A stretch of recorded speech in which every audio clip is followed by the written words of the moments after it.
Thanks for joining me today, Neil. Thanks for having me, Mark. So I'm excited to hear about your story, and this is something you've shared a couple of times in the physician leadership class that you started. So I'm eager to share this with my students. So maybe you could tell us a little bit about the situation and who you are, I guess, and who you were at that time, and how this situation came about. Sure. So thanks for letting me have the opportunity to share this as well. This is a story that I think was a seminal event in my sort of journey of leadership, and I think it probably also speaks to a lot of mistakes that young leaders make along the way when they're just getting their feet wet in leadership positions. So, just by way of bio, I'm a emergency physician. I am was a chief medical officer, and also I'm now the chief physician executive of an organization in New Hampshire. And back when this story happened, though, I was probably within 4 or 5 years of my graduation from residency, and had really just done frontline medicine. And I was chosen to be the assistant director of a large emergency department, and did not have any leadership training to speak of. But I had a very good relationship with my peers and colleagues within the emergency department. And so when you become the assistant director, what really occurs is that you get the jobs like doing the schedule and things that are more administrative, say, and a little bit less about leading. However, there was a lot of things I wanted to change pretty rapidly. And I think one of the reasons I even became, or was chosen to be an assistant director is because I complained enough, probably looked concerned to some people. And so one of the real, I guess, flow busters or issues that occurred at the time, and I'm going back almost 15 years ago, maybe more, was the way that we were assigned patients and the way that patients flowed through the emergency department. So I'll try and describe it very quickly. A patient will come into the emergency room, present themselves with to somebody with a problem. That person would see a triage nurse. The triage nurse would then send them to registration to be registered, and then that patient would have a chart generated for them, and that chart would end up on a clipboard. That patient would wait in the waiting room, and when it was time to be seen, that clipboard would go into, kind of a standard rack that holds clipboards. And then the patient would come into a room. And at the time, we had about 14 or 15 rooms. And there was no way to track the patient once they ended up in the room. Now, the way you initially found out where the patient was is because the clipboard had the room number on it. And okay. The patients, though, because of the small size of the ER, would constantly move around. So that clipboard number or room number became quickly inaccurate, and you would have to walk around looking for the patient. And God forbid the chart was in a nurse's hand. You could never find the chart either. And, Okay. I used to say that I had a full-time job as an emergency physician and a part-time job as a chart finder and patient finder. Even the family couldn't find the patient when they came in because the secretary didn't know where the patient was either. And so they would send the family on a kind of a Easter egg hunt looking for the patient in our emergency room. So you would potentially have physicians wandering around looking for patients, family members wandering around looking for patients. Yes, that's exactly right. And this is what was going on before the days of electronic medical records and electronic record keeping and dashboards and sort of heads-up displays, which we have now.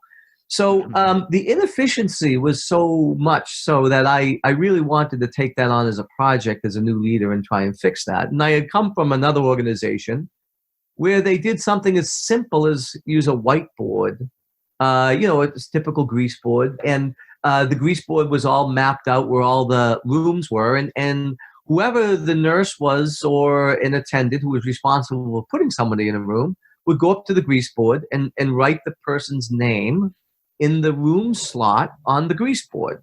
Now, it's a slightly different process, but I had seen it work well before, and so I thought, geez, this could work really well here.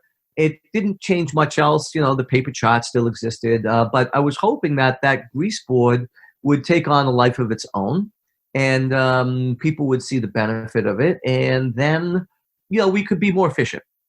So the first thing I did is went to the ER director, the chief of the emergency department, my boss at the time. And I think his advice was, well, you should really get a group of people together. This is a change that I think might require some of the nurses to sound in. So I naively went out and found a very friendly, someone with like interests, say, who thought that the board was also a good idea. And so I went out and I think I purchased it myself. I can't remember what it was. It was probably $70 at the time or somewhere around there. And I did have a meeting with one or two people. And at the time, they even helped me dress up the board, put the tape on it, and all of that. And then one day I came in and I sort of announced that the board would be going up, and that I would like the nurses to write the name of the patient or the attendants who are taking patients also around the emergency room. I would like them to write their name in the slot where they're putting them. And if they moved the patient out or someone got discharged, I also wanted them to erase that name. So the board went up with the help of a few people, and we sort of leaned it up against the wall just because we weren't sure where we were going to put it. And there was an immediate negative reaction. From whom? Well, yeah, good question. From just about everybody. But I would say the ones who stick out in my mind were the triage nurse. And this is someone who's been in our organization for 40 years and also does triage, has been probably doing triage for 20 years. She's the person who you would come up to when you originally have a problem. And she's the one who directs people in the emergency room. And she's the one who actually puts the chart in the box. She probably used a few expletives and told me what a bad idea this was while we were both looking at the board together. And then a few other nurses chimed in, and it was clear that there wasn't a really good acceptance of this board. And so I said to myself, I think this will take a life of its own, and I think everybody's going to get to see the light, and we're all going to sort of use this. So the next day I came in, and the board was down, and it was put into a break room. And I was obviously angry, and it took a life of its own already. It did. It moved into the break room. Was able to walk away as well. And so I then put it back up and started using it myself, thinking that people would still get on board with it. I talked to a few other people, tried to explain a little bit by what it was and what the issues were. And then I left again, and then the board was gone again the next day, and this time I couldn't find it. And they had put it in the EMS room, I believe, that was downstairs, and so it was sort of hidden. And then finally I had, the third day I came in, I had facilities team come up and screw it to the wall. And then shortly after that, and we're going back some years, but I think it was a short time after that where I got the first complaint that was official, which came as a HIPAA complaint. Now, HIPAA is a law that really requires that you maintain patient privacy and privacy of information. And the complaint was that the board could be visible to people who are not caring for the patient. And since we were writing the name, we thought that might be personal health information. And so we decided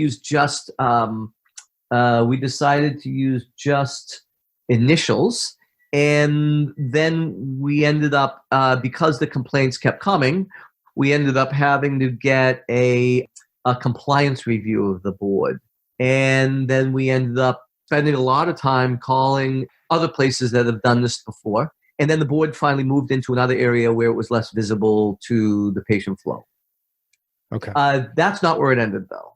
Sometime after that, I got an official complaint from the union that this was a material change in job description or something of that nature. I'm not by no means am I versed in union terminology, but it was fairly serious because it was a written grievance and we had to address it. And then really came the administrative onslaught of I had to speak to a employment lawyer about it.